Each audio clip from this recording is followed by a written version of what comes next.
देवभूमि के अंदर वर्तमान में गर्मी के साथ साथ बारिश हुई है। जी हाँ, गर्मी बढ़ी थी, गर्मी बढ़ी, गर्मी बढ़ने के साथ साथ वहाँ पर जो गोलियाँ चली उससे कुछ गर्मी और ज़्यादा बढ़ती दिखी। लेकिन यह है कि बारिश हुई है, बारिश होने के बाद जो जिस तरीके की गर्मी थी वो तो कम हुई है, लेकिन अभी भी राजनीतिक गर्मी बड़ी तेज़ी से बढ़ी हुई है। जी हाँ, देवभूमि के अंदर, देहरादून के अंदर, खासकर देहरादून की अगर हम बात करें, लगातार घटनाएं बढ़ती जा रही हैं, गोलियां चली हैं। उससे पहले एक नामी बिल्डर ने आत्महत्या करी, उससे पहले भी एक आत्महत्या हुई, उससे पहले भी गोलियां चली, और ये जो घटनाएं हैं उससे पहले एक बड़ी डकैती हुई थी। आखिर ऐसा क्या हुआ कि देहरादून जैसी जगह जो कभी शांतवादियों की जगह होती थी, आज इस तरीके की घटनाएं वहां पर सामने आ रही है। सवाल ये उठता है कि आखिर ये सब हो क्यों रहा है, आखिर इसके पीछे ऐसे कौन से कारण हैं कि इस तरीके की घटनाएं देहरादून में बढ़ती जा रही है। और ऐसा नहीं है कि कोई एक घटना हुई हो उसके बाद रुक गई हो, नहीं, लगातार घटनाओं पर घटनाएं हो रही हैं, हर तरीके की घटनाएं हैं। वहां पर भूमाफियाओं के खिलाफ भी आवाजें उठती रही हैं, और ये जो सारी चीजें हैं, इसे लेकर बहुत सारे जो लोग हैं उनके मन में बहुत सारे सवाल चल रहे हैं कि आखिर देहरादून को किसकी नजर लगी। मुख्यमंत्री ने उच्च स्तरीय बैठक बुलाकर अधिकारियों को निर्देश भी दिए हैं कि जो कानून व्यवस्था है उसको सख्ती से पालन कराया जाए, लेकिन उसके बाद भी आखिर शांत दून इस तरह से अशांत क्यों दिख रहा है। और इसी पर आज हमारे साथ सभी खास मेहमान हैं। हमारे साथ कमलेश रमन जी हैं, प्रवक्ता हैं भारतीय जनता पार्टी। हमारे साथ शीशपाल सिंह जी हैं, कांग्रेस के प्रवक्ता हैं। हमारे साथ गजेंद्र रावत जी हैं, वरिष्ठ पत्रकार। और हमारे साथ बॉबी पवार जी हैं, राज्य आंदोलनकारी। आप सभी लोगों का बहुत बहुत स्वागत है। मैं शीशपाल जी, सबसे पहले आपके पास आ रहा हूं। सरकारें किसी की भी रही हो, एक समय था जब ये कहा जाता था कि देहरादून, उत्तराखंड बहुत शांत है, लोग शांति के लिए वहां आते हैं। लेकिन आज जिस तरीके से हम देख रहे हैं, यहां पर इस तरीके की घटनाएं हो रही हैं जैसी घटनाओं के लिए उत्तराखंड में कोई जगह नहीं थी। यहां डकैतियां हो रही हैं बड़ी बड़ी दिन दहाड़े, यहां पर मर्डर हो रहे हैं दिन दहाड़े। तो ये जो चल रहा है आखिर क्या है, ऐसा कौन से कारण है कि यहां पर इस तरीके की स्थितियां सामने आने लगी। इतना दबाव वहां पर है, लोगों के अंदर डर की स्थितियां आ गई हैं कि आखिर ये हो क्यों रहा है, वो भी देहरादून जैसी जगह, राजधानी है देहरादून। क्या लगता है आपको कि आखिर चूक कहां हो रही है? देखिए गोस्वामी जी, राज्य में कानून व्यवस्था नाम की चीज नहीं है और कांग्रेस पार्टी लगातार कानून व्यवस्था पर सवाल खड़े कर रही है। सरकार को चेताने और जगाने का काम हम कर रहे हैं। जिस तरीके से आप देखिए, रायपुर के डोभाल वाला चौक में सरेआम 3 नौजवानों को गोली मार दी गई, एक की जान चली गई, 2 गंभीर रूप से जो है अभी आईसीयू में भर्ती हैं, जिंदगी और मौत से जूझने का जो जूझ रहे हैं। और आप देखिए, ये पहली घटना नहीं है संजय जी, इससे पहले भी पिछले साल तहसील चौक में चमोली गढ़वाल के बिपिन रावत की जो है रॉड मार करके हत्या कर दी गई थी। हमने भी उस पर डिबेट किया था, कांग्रेस पार्टी को उस पर धरना प्रदर्शन देना पड़ा था, तब जाकर के जो है अपराधी की गिरफ्तारी हुई थी। और जिस तरीके से राजपुर रोड पे सचिवालय के बगल में खुलेआम जो है 20 करोड़ की डकैती हो गई थी, रिलायंस ज्वेलरी शोरूम में जो है। और यही नहीं, जब लोकसभा चुनाव में चाक चौबंद सुरक्षा व्यवस्था थी उधम सिंह नगर में गुरु नानक मत्ता गुरुद्वारे के मुख्य कार्यकारी बाबा तरसेम सिंह जी की इसी तरह से खुलेआम जो है गोली मार करके हत्या कर दी गई थी। और इन सब में देखने वाली बात है कि सारे के सारे अपराधी राज्य के बाहर के लोग हैं। इस राज्य का कोई भी जो है इस प्रकार का व्यक्ति नहीं जो इन वारदातों में शामिल हो। आखिर अपराधियों की शरण स्थली क्यों बन गया राजधानी देहरादून और उत्तराखंड, ये जो है हम लगातार सरकार से पूछ रहे हैं, लेकिन इसका जवाब नहीं मिल रहा है। आखिर जो है पुलिस का जो इस्तकबाल है, जो पुलिस का जो खौफ है, वो अधिकारियों में देखने को ही नहीं, इनमें अपराधियों में देखने को ही नहीं मिल रहा है। इसका मतलब है पुलिस प्रशासन की और अपराधियों की साठगांठ है, किसी न किसी का तो संरक्षण है अधिकारियों को, जिसके इशारे पे उनका जो है उनके हौसले बुलंद है। और हम लगातार कई बार जो है प्रदेश सरकार से मांग कर चुके हैं कि कानून व्यवस्था पर जो है विशेष ध्यान देने की आवश्यकता है, पुलिस को जो है हमेशा तत्पर रहने की आवश्यकता है। जब पूरे देश में आप देख लीजिए, लोग अपराध करते हैं और जो है उत्तराखंड में आकर के जो है छुप रहे हैं, तो उत्तराखंड तो यही चीज चल रही थी। अगर शीशपाल जी आप देखें, ये कहा जा रहा था कि सत्यापन जो है वो लगातार चलना चाहिए, सत्यापन को लेकर बहुत सारे सवाल लगातार खड़े रहे हैं। और सत्यापन को लेकर बहुत सारे विवाद भी सामने हैं। आखिर एक सत्यापन, दूसरी बात, एक और बहुत महत्वपूर्ण बात यह है कि जो अवैध कब्जे, अवैध कॉलोनियां बस रही हैं, वहां पर क्या किया जाए? देखिए संजय जी, ये जो गोलीकांड हुआ है, ये मैंने बिपिन रावत वाली जो आपको घटना बताई, ये बाबा तरसेम सिंह वाली बताई, ये सारे के सारे अपराधी जो है इस राज्य के नहीं है। ये सब के सब जो है यहाँ अगर हैं तो बड़ी बड़ी कोठियों में, पोस्ट कॉलोनी में रह रहे हैं। ये सत्यापन अभियान चलाना पुलिस का काम है, वो तो हमेशा से चलता रहा है। अगर मैं भी कहीं किराएदारी पे रहता हूँ तो मैं भी जो है वेरिफिकेशन कराता हूँ। आखिर पुलिस अगर सही तरीके से सत्यापन अभियान नहीं चला रही है, अपनी जिम्मेदारी नहीं निभा रही है, तो ये तो कानून व्यवस्था का सवाल है। इसका जवाब तो जो है पुलिस को ही देना चाहिए कि आखिर वो क्यों अपनी जिम्मेदारी सही तरीके से नहीं निभा पा रही। और अगर जो है बड़े बड़े ये अपराधी इन वारदातों में शामिल है, ये जो इस जगह पे वारदात अभी हुई है रायपुर की, आप देख लीजिए, वो जो है फाइनेंस का काम करता था, बड़ी भारी कोठी है उसकी, कहा जा रहा है कि उसने उसमें नगर निगम की भी जमीन जो है कब्जाई हुई है, और उसी ने जो है उन अपराधियों को अपने यहाँ शरण दी हुई थी, वो शूटरों को भी उसी ने बुलाया हुआ था। तो ये रसूखदार जो बने हुए हमारे बीच में, ये भी तो जो है रसूखदार का मुखौटा लगाए हुए, और जो है पीछे इनके जो अंदर अपराधी छुपा हुआ है। जिसने रोड मार करके बिपिन रावत की हत्या की थी, वो भी जो है डालन वाला के पॉस एरिया में रहता, बड़ा रसूखदार व्यक्ति था। तो इस प्रकार के तत्व भी हैं, तो इसमें तो पुलिस को 24 घंटे अलर्ट रहना पड़ेगा और देखना पड़ेगा कि इन अपराधियों के, इन अराजक तत्वों के, इनकी पृष्ठभूमि क्या है। अगर जब तक पृष्ठभूमि की जांच नहीं होगी संजय जी, तो इस चीज पर जो है लगाम लगाना कठिन होगा। बिल्कुल, और पृष्ठभूमि ये बड़ा सवाल है। जी जी बोलिए। अधिकारियों के साथ जो है इनकी साठगांठ है, ये मिले हुए जो है रहते, तो ये भी चीज जो है देखनी होगी, क्योंकि इनके हौसले कहीं ना कहीं से तो बुलंद है ना। हौसले बुलंद है, ये एक बड़ी चीज है।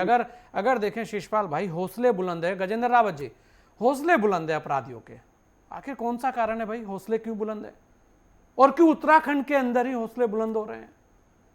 आखिर क्यों गजेंद्र जी देहरादून के अंदर इतनी बड़ी बड़ी घटनाएं हो रही हैं लगातार? आप देखें, एक और घटना का मैं जिक्र करूंगा गजेंद्र जी आपके सामने।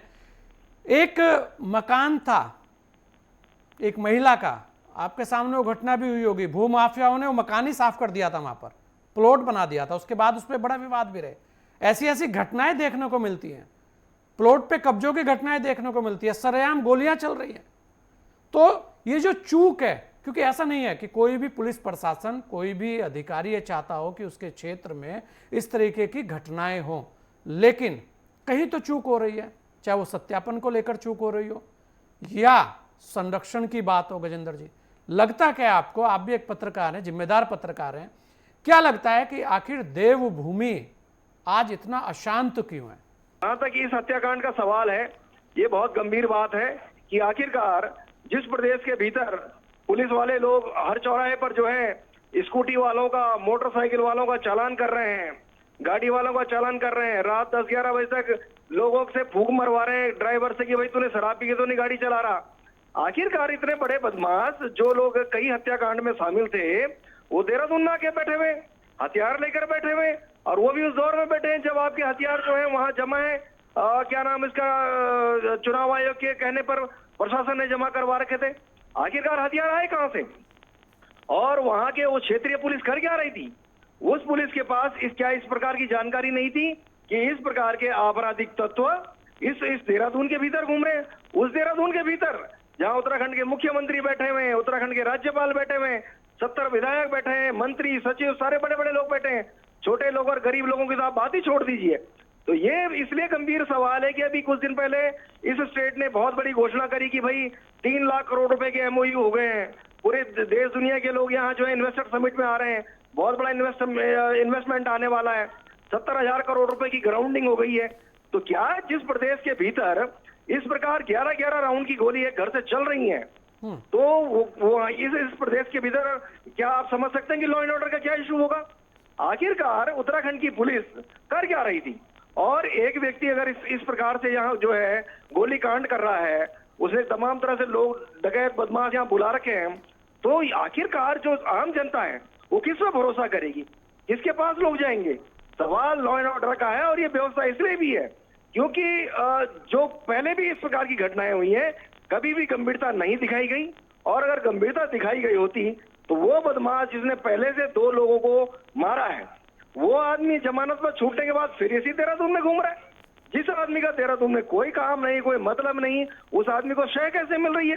और जब आप कह रहे हैं कि आप पूरा वेरिफिकेशन कर रहे हैं, आपने आशा रोडी पुलिस चौकी से लेके और आपने हरिद्वार और तमाम जगहों पर जब पुलिस बैठा रखी है, तमाम चीजें आप चाक चौबंद होने की बात कर रहे हैं, आप सेफ स्टेट होने की बात कर रहे हैं, आप बड़े बड़े दावे कर रहे हैं, तो आपके तो सारे दावे की पुलिस ही ने खोल दी।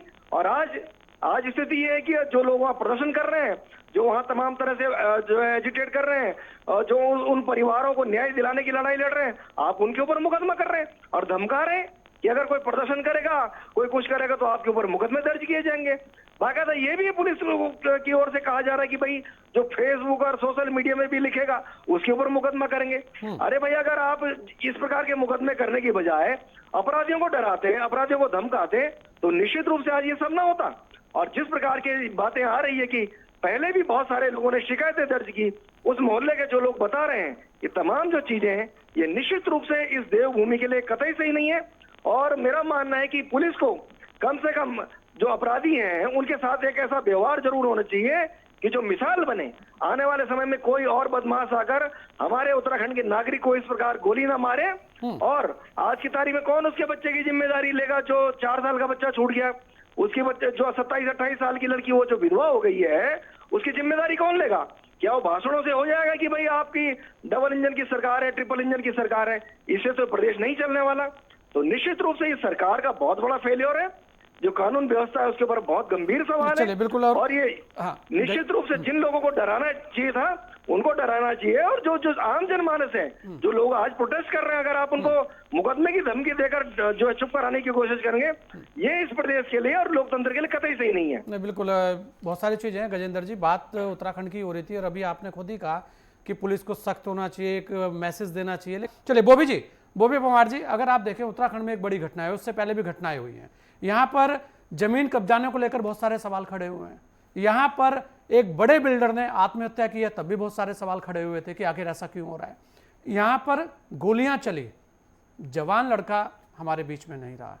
अभी जिस तरीके से गजेंद्र जी कह रहे थे कि उनका 4 साल के बच्चे की जिम्मेदारी कौन लेगा, 28 साल की जो बेटी विधवा हो गई उसकी जिम्मेदारी कौन लेगा, ऐसी बहुत सारी चीजें हैं कि आखिर चूक कहाँ हो रही है। मेरा यही एक सवाल है कि आखिर क्यों उत्तराखंड के अंदर इस तरीके की घटनाएं बढ़ने लगी है। चाहूंगा कि आपने इस महत्वपूर्ण मुद्दे को लिया, और मैं कहना चाहूंगा कि जिस प्रकार से जो आपने कहा कि चूक कहाँ हो रही है, तो मैं कहना चाहूंगा कि इस प्रदेश के भीतर कुछ विधायक और मंत्री जो इन लोगों को संरक्षण देते रहे, हम कोशिश कर रहे हैं, अगर हम उन चीजों को निकालने में कामयाब रहे तो तस्वीरें प्रदेश के और देश के सामने बहुत जल्द होंगी। यहाँ क्या हो रखा है कि कुछ विधायक और मंत्री जो है, अभी मतलब राजनीतिक संरक्षण की बात कर रहे हैं बॉबी भाई आप?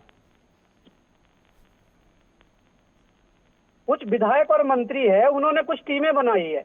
वो टीमें इसलिए बनाई है कि जिस प्रकार से ये जो अवैध रूप से जो कमाई है इनकी, जो कमीशन खोरी से पैसा लेते हैं, उन पैसों को ब्याज में देने के लिए, उन पैसों को वाइट करने के लिए इन्होंने कुछ टीमें बनाई है।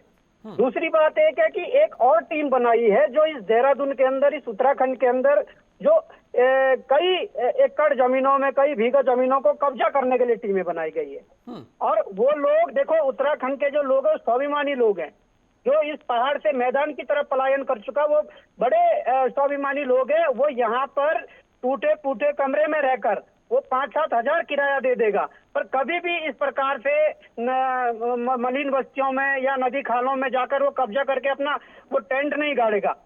तो ये लोग कौन है, इन्हें संरक्षण कौन दे रहे हैं, ये बड़ा चिंता का विषय है। क्योंकि हाल ही में, इससे पहले 2-4 महीने पहले घटना हुई थी।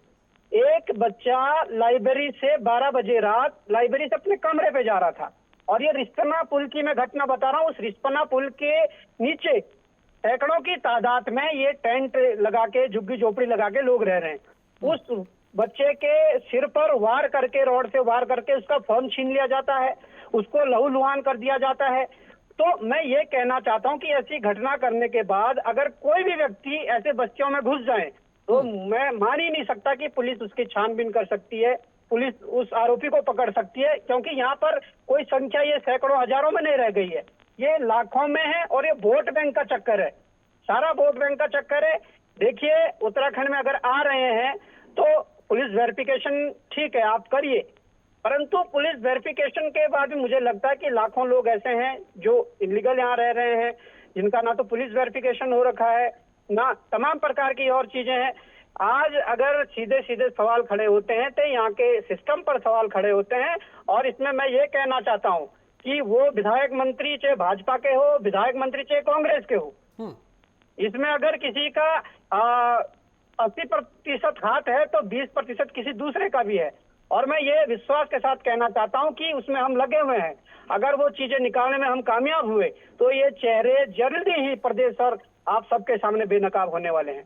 अच्छा बोबी भाई, ऐसे बताइए, देखिए बहुत सारी चीजें हैं यहाँ पर जो घटनाएं हुई हैं, कहीं ना कहीं जमीनी विवाद ज्यादा दिखे हैं, मतलब पैसों के बड़े बड़े विवाद, और वो विवाद कहीं ना कहीं कब्जों से जुड़े हुए रहे हैं।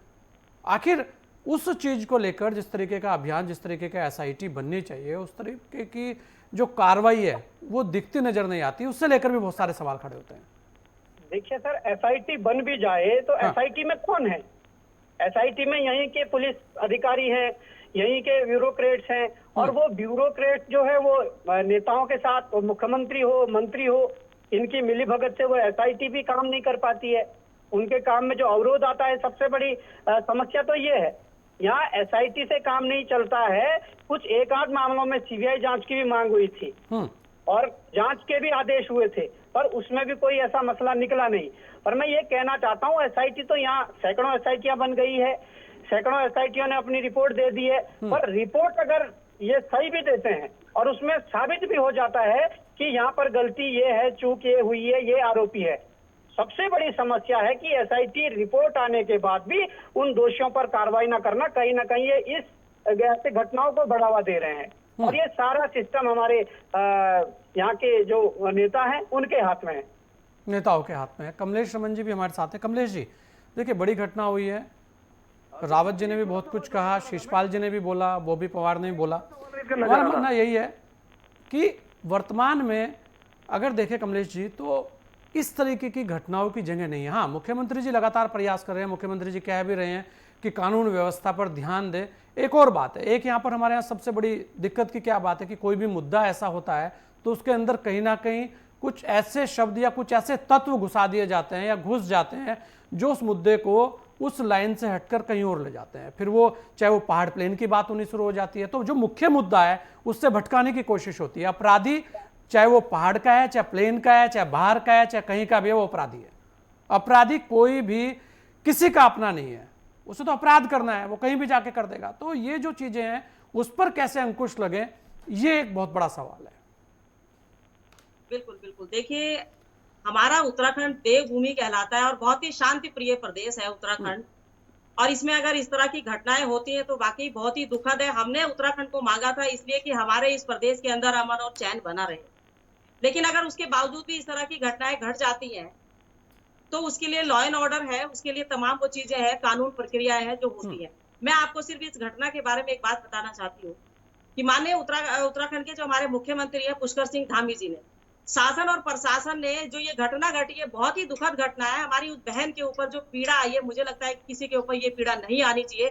ईश्वर जो है उस पीड़ा को सहने की उन्हें शक्ति भी दे, और आगे के लिए क्या मदद उनकी हो सकती है, सरकार इस चीज का भी पूरा भरसक प्रयास कर रही है कि उस महिला के लिए, उसके बच्चे के लिए क्या आगे प्रोटेक्ट हम कर सकते हैं। क्योंकि जो प्रदर्शनकारी होते हैं वो तो केवल अपने स्वार्थ के लिए सड़कों में बैठकर आंदोलन करके केवल उस मुद्दे को एक आगजनी का माध्यम बना देते हैं कि उस मुद्दे को किस तरीके से नहीं कमलेश जी, ऐसा है ना, देखिए क्या है कि अगर आवाज नहीं उठाई जाएगी तो फिर कैसे सहायता होगी? आवाज उठाने के लिए तो कुछ लोग चाहिए ना। अगर यहाँ पर कमलेश जी देखिए, गजेंद्र भाई एक मिनट, कमलेश जी देखिए, अगर लोग बाहर नहीं निकलेंगे तो बहुत बार इंसाफ के लिए बाहर निकलना पड़ता है।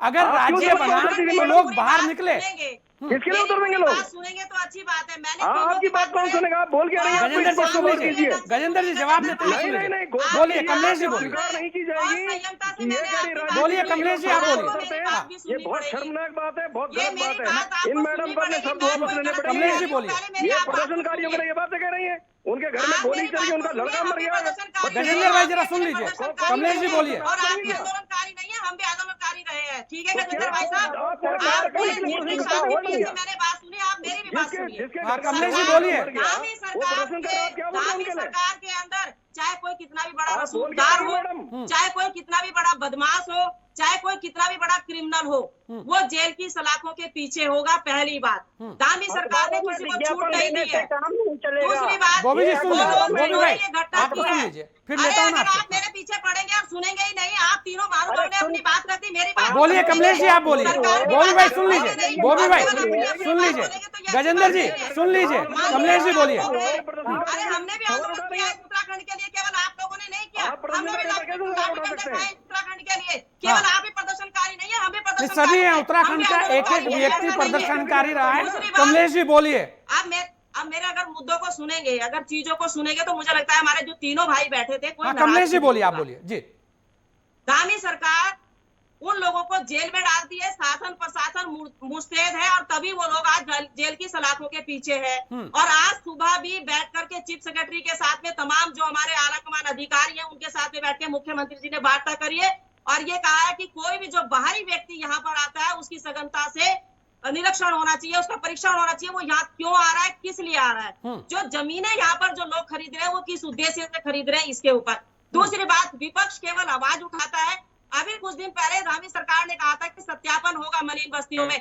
आपने देखा होगा सड़कों पे आंदोलन उठा दिया विपक्ष ने और ये कहा सत्यापन क्यों होगा, यहाँ के रहने वाले लोगों को परेशान किया जा रहा है, दामी सरकार दिक्कत में डाल देगी इन लोगों को। अरे सत्यापन तो हो जाने दो, कम से कम पता तो चले क्रिमिनल बसे कहाँ है कहाँ पर। दूसरी बात, आपने अभी एक बात कही थी गोस्वामी जी, आपने कहा कि मुद्दा कि वो लोग यहाँ पर आकर के घटना घट के चले जाते हैं, उसका क्या कारण है।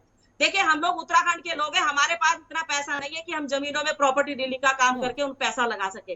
बाहर के लोगों के पास इतना पैसा है, वो हमारे लोगों को इमोशनली जो है अपने स्वार्थ के चलते उनको अपने साथ मिलाते हैं और यहाँ की जमीनों का सौदा करते हैं और यहाँ पर स्थापित होने का काम करते हैं। और इसीलिए धामी सरकार ने कहा कि ऐसा नहीं होगा, जो हमारे स्थानीय लोग हैं उन्हीं का कब्जा होगा यहाँ की जमीनों पे, बाहरी लोगों का नहीं होगा कि बाहर से लोग यहाँ आकर के बसे, जमीनें खरीदे और हमारे लोगों के ऊपर वार करे और यहाँ दुर्घटना घटे। बहुत ही दुखद घटना है। धामी सरकार इस वक्त इस चिंतित में है, इस चिंतन में है कि किस तरीके से अपराधों को रोका जाए। 80% तक अपराध रोकने का काम सरकार ने किया है, 20% और है, ये अपराध भी रुकेंगे। हाँ, लेकिन घटनाएं जिस तरह की होती है, देखिए कोई कहकर तो नहीं आता गोस्वामी जी कि मैं आज ये घटना को अंजाम देने जा रहा हूँ, या सार्वजनिक स्थलों पे तो कोई ऐलान करके नहीं जाता, लेकिन ये चुपचाप अगर गली के अंदर घटनाएं होती हैं, अगर उस वक्त पुलिस प्रशासन ना हो या वो ना जाए या प्रशासन उसमें ना जागे, ना अपराधियों को पकड़े, तो मुझे लगता है तब आपका कहना बेहतर बनता है कि सरकार ने कुछ नहीं किया। लेकिन अगर सरकार उसके बावजूद भी काम कर रही है, बेहतर काम करने की कोशिश कर रही है, पुलिस प्रशासन काम कर रहा है, अरे थोड़ा सा आप ये तो देखिए कि जो इस समय जो आपका उनका चलान होगा, चार्जशीट दाखिल होगी, उसमें जो अपराधी है वो कोई बख्शा नहीं जाएगा, क्योंकि सरकार ने सख्त हिदायत दे दी पुलिस को। अच्छा कमलेश जी, कि एक आप सवाल किसी भी यहाँ और उठ तरीके रहा है। से, कि कमलेश जी हमारी एक बहन सवाल, बेटियों का मामला है। कमलेश जी एक सवाल और उठ रहा है, जिसको क्योंकि आपने एक बात बोली उसे लेकर शायद बहुत सारे लोगों में गुस्सा आया। ये था कि अगर किसी के साथ बड़ी घटना हुई है और बहुत सारे लोग निकलकर सड़कों पर आए हैं कि यार ये गलत हुआ है, इसमें इंसाफ चाहिए और उनके ऊपर मुकदमे कायम हो, तो थोड़ा सा सरकार को सोचना चाहिए, तो पुलिस प्रशासन को भी सोचना चाहिए कि अगर किसी भी व्यक्ति के साथ ऐसी घटना होती है तो लोग तो निकलेंगे। अगर आप चाहें कि लोग बाहर ना निकलें और लोग घरों में कैद हो जाएं और उन्हें डरा दिया जाए कि ऐसे तो फिर कल को किसी के साथ घटना हो गई, कल को आपके साथ हो गई, मेरे साथ हो गई, तो कौन निकल कर आएगा बाहर।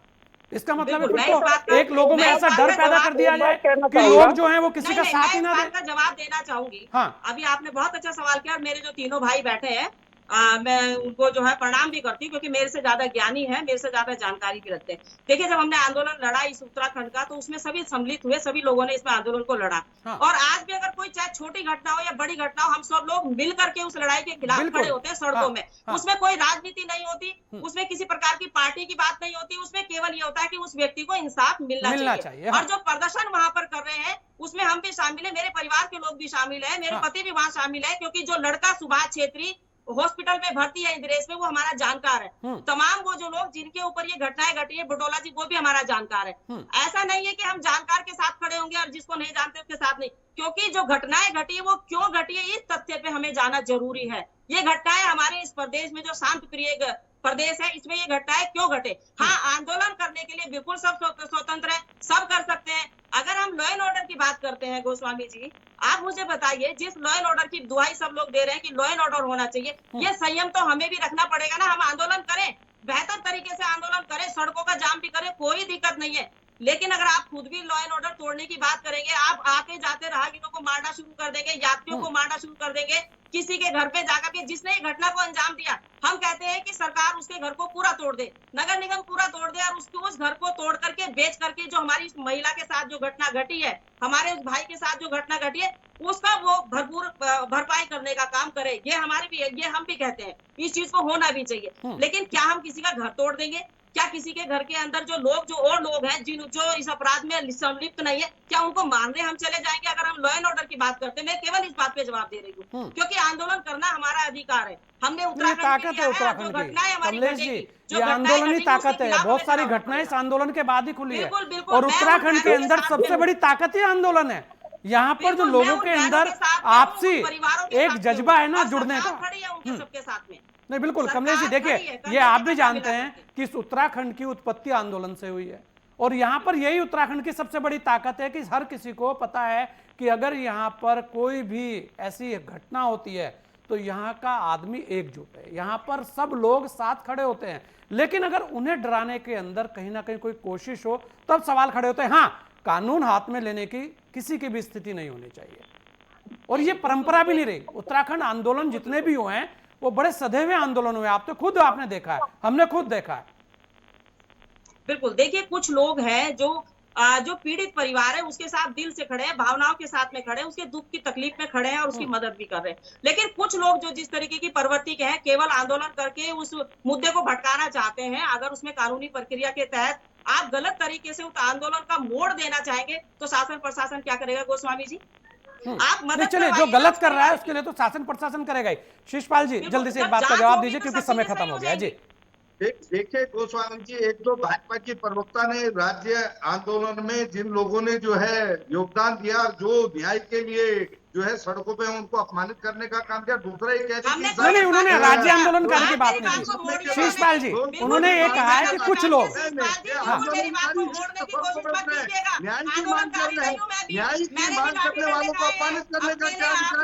चलिए, न्याय मिलना चाहिए, और न्याय मिलने के लिए जो भी होगा वो हर कोई करेगा ही, क्योंकि बात उत्तराखंड की है, बात न्याय की है, और ऐसी घटनाओं की उत्तराखंड में कोई जगह नहीं है। आप सभी ने अपना समय में दिया, इसके लिए आप सभी लोगों का बहुत बहुत धन्यवाद। वर्तमान में उत्तराखंड के अंदर देहरादून की घटना को लेकर रोष है, लेकिन देखने वाली बात यह भी होगी कि हमें कहीं ना कहीं कानून को अपने हाथ में नहीं लेना है। हाँ, आंदोलन करने का हक सबको है, और उन्हें डराने की स्थिति भी नहीं होनी चाहिए। इस विशेष पेशकश में इतना ही, दीजिए मुझे इजाजत। जय हिंद।